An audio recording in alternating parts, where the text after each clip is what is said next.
Ouais. C'est un radis. Iradi japonais en fait. Au début de la saison, on fait des glaçons alsaciens. Ouais. J'avais fait ça pour Pierre Hermé. Les deux. Une navette Tokyo Cross, une variété japonaise encore. Par rapport au Milan qu'on va avoir également, qui est le collet violet habituel, il est plus doux. Il peut grossir évidemment et rester de belle qualité. Ce chou là, c'est le fameux chou kale que les Américains raffolent. C'est les bobos de New-Yorkais qui s'en servent soit en jus.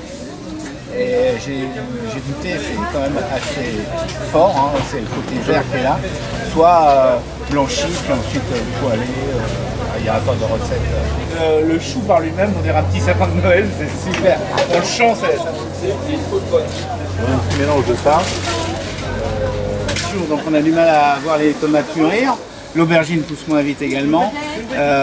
On a des beaux poivrons et puis on attaque tous les légumes d'automne. Donc l'épinard, le jaune épinard, les navets, les radis qui ont poussé assez vite. Ça c'est du concombre très doux. C'est les mini concombres qui ont grossi. Ça reste doux. C'est ceux qu'on mange avec la peau, notamment quand ils sont petits. C'est magnifique. Regarde ça. Les verts et oranges à la fois. Ça s'appelle le jardin. Non. Vraie pomme de terre à purée qui se délète à la cuisson et elle a un fort potentiel de rendement, donc elle devient quand même plus grosse. D'accord. Je vais en essayer un peu de ça. Suivant comment on la cultive et suivant comment on va la cuisiner derrière, on peut changer l'utilisation. Pourquoi certains chefs ont fait de la purée avec de la rate, hein. C'est ça, et c'est pas fait court. Les moindres et, voilà. Et non les moindres. Une variété anglaise, c'était la variété la plus cultivée toute la première moitié du XXe siècle. Elle est arrivée en France en 1906. Quand les Français ont vu ça, ils l'ont appelée œil de perdrix tout de suite. Parce que bon, c'est vraiment ça, autour des yeux, elle a du rose. Moi, j'ai pris le contre-pied un peu de ce qui se faisait habituellement, c'est-à-dire qu'on la booste pas, ça fait un petit calibre. On peut la cuire à l'eau sans pas gros bouillon, c'est ce qu'on dit à nos clients, et ils la mangent avec la peau. Plus l'idée d'un bouquet de beurre, mais je ne saurais pas comment, voilà, ça me vient pas. Qu'est-ce qu'on en fait avec les tomates, par exemple, quand on achète chez tomate, la fleur elle peut être posée.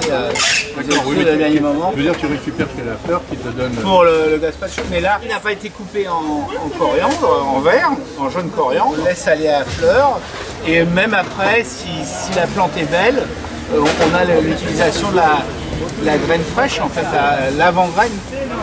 Les relents de la façon de...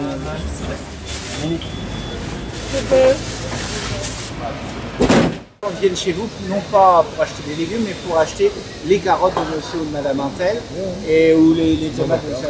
Nous, c'est ce qu'on a fait il y a une quinzaine d'années, essayer de voir dans chaque saison s'il y avait un produit qui pouvait tirer tous les autres.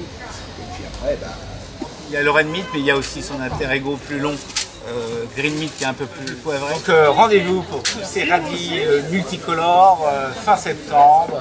Voilà, ils seront, j'espère, très beaux. Et ils seront là tout l'hiver. Et ils sont là, c'est libre. Voilà, c'est formidable, mais ce qui est intéressant ici, c'est de venir voir la saison. Évidemment, là, on n'a pas des légumes standards. Hein. Là, vous voyez, on a une tomate, elle est crevassée, on dirait un visage buriné par le soleil, par les intempéries, par le temps, etc. C'est une tomate merveilleuse, elle a une histoire, déjà on la regarde, elle a une histoire. Et ça, cette pomme de terre, alors, la peau très fine, donc vous pouvez la cuire sans l'éplucher. D'ailleurs, c'est ce que je vous recommande.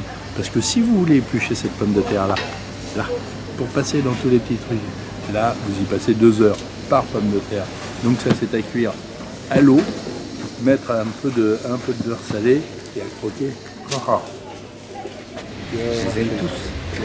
En fait, c'est souvent le légume que j'ai pas encore cultivé ou que je suis en train de cultiver, que j'ai jamais récolté. Et cette année, c'est la patate douce. Sous abri, là j'ai 850 pieds de patates douces qui sont en train de pousser. Alors, en théorie, à la fin du mois, je devrais pouvoir commencer à en arracher. On verra, ça sera la surprise. Est-ce qu'elles seront déjà assez grosses ou pas? À la maison, on fait simplement cuire à l'étouffer des carottes, des radis, tout ça. On fait des assiettes colorées et ça te donne envie. Puis tu as le fumet quand tu lèves la cocotte. Là. Moi, tu auras chichi, tu es contente de les nettoyer, de les apprêter, tu les mets comme ça. Pouf, ça y est, il y a des saveurs. C'est une explosion de couleurs, c'est une explosion de saveurs, c'est une explosion de texture parce que chacun va avoir une texture différente. Tu poêles tes girolles et au lieu de mettre du persil dedans, tu prends des carottes et tu mets tes fans de radis au dernier moment. C'est formidable. La Global. C'est pas la bluebell, mais c'est la bluebell. On va goûter des haricots verts formidables. C'est pas des haricots verts de lâche, hein, c'est pas le petit haricot vert tout mince, etc. Des betteraves de toutes les couleurs, petits navets qui m'ont l'air succulents.